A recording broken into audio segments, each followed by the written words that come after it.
বিসমিল্লাহির রহমানির রহিম। আজকে আমরা বেলস পালসি নিয়ে একটু আলোচনা করব। তো বেলস পালসির আরেকটা নাম হচ্ছে idiopathic seventh cranial nerve palsy. এটা সাধারণত লোয়ার মোটর টাইপ নিউরন যে লেশন হয় সেই ধরনের ফিচার নিয়ে আসে। তো আমরা যদি দেখি পেশেন্ট আমাদের কাছে কীভাবে প্রেজেন্ট করতে পারে। প্রথম থেকে পেশেন্ট আমাদের কাছে বলবে যে সকালবেলা ঘুম থেকে ওঠার পরে তার যে কোনো এক পাশে, ধরলাম লেফট পাশে, লেফট সাইডেড ফেশিয়াল উইকনেস এটা তার ডেভেলপ করেছে, এবং পরবর্তীতে বলতে পারে যে তার লেফট সাইডে হাইপার অ্যাকিউসিস হচ্ছে। তার মানে হচ্ছে সে কানে একটু বেশি শুনছে, যেটা আমি বলছি যে ইনক্রিজ সেন্সিটিভিটি। কানের সেন্সিটিভিটি শব্দ শোনার ক্ষেত্রে সেটা বেড়ে গিয়েছে, এভাবে বলতে পারে।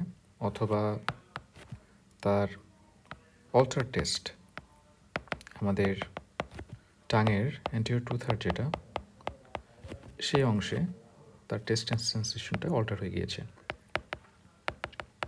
এভাবে বলতে পারে।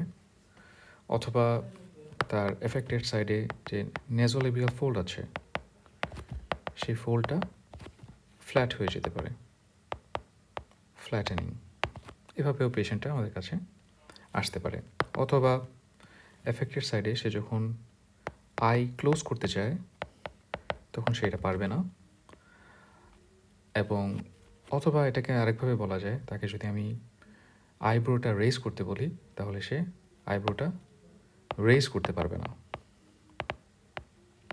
তো এই ধরনের প্রবলেম নিয়ে আসে।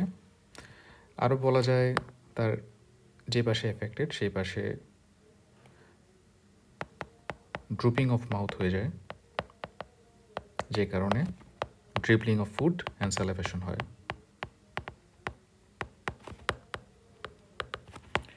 তো এই প্রেজেন্টেশন নিয়ে পেশেন্ট আমাদের কাছে আসতে পারে।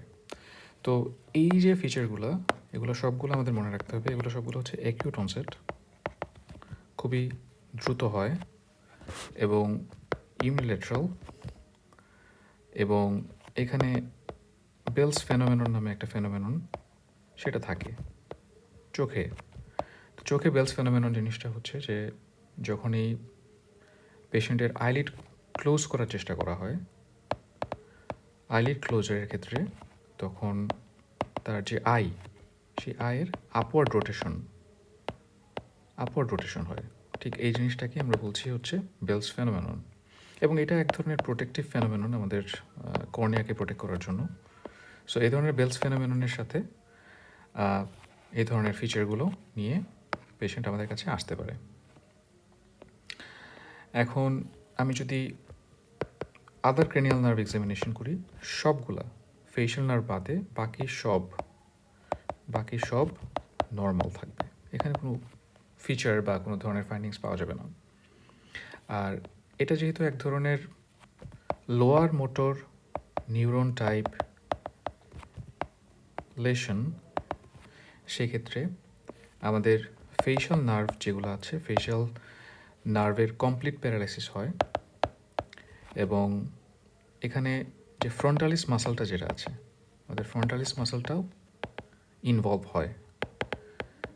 সো যখন আমরা রিঙ্কেল করতে বলি, এই কারণেই আমাদের এফেক্টেড সাইডে কোনো ধরনের রিঙ্কেল হয় না।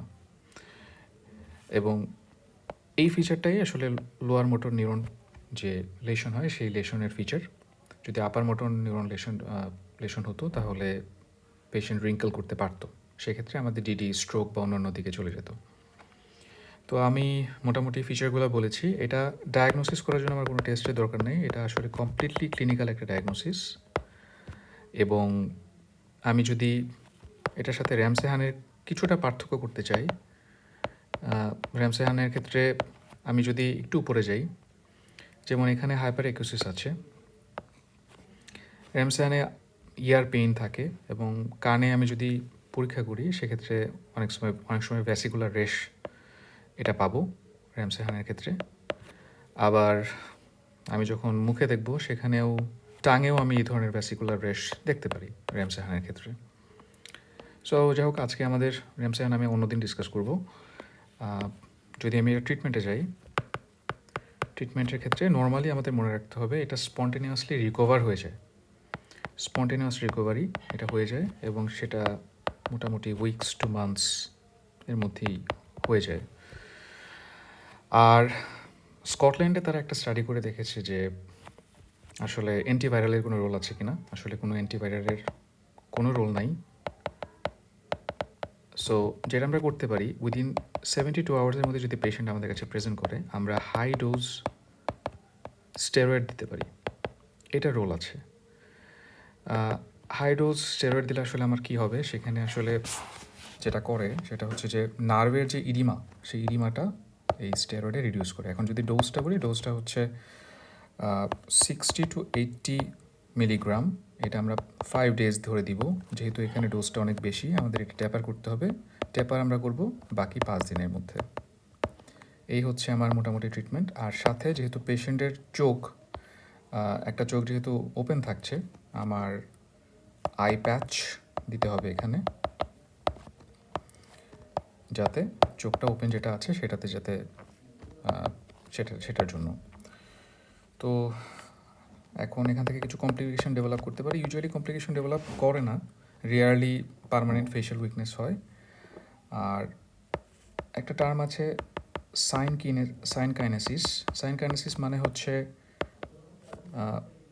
ইনভলান্টারি মাসেলের যে মুভমেন্ট হয় ফেসে, এটা মাঝে মধ্যে অনেক সময় হয়, বাট এটাও খুব একটা বেশি হয় না। সো থ্যাংক ইউ, আমার শর্ট ভিডিও রিগার্ডিং বেলস পলসি।